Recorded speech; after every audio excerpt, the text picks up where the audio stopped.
To simulate a Markov chain with transition matrix P and initial distribution mu for n steps, we can create the following function in R or Python with a random number generator. And I kept this format pretty generic so that it's not specific to any particular language, but you can write this in C++ if you know how I think.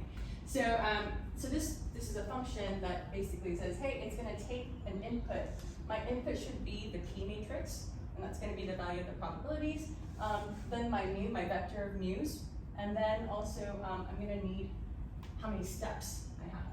Then inside that function, what you're going to want to do is generate x naught according to mu, and then you're going to iterate through your steps, and you should have n steps, and then follow this here.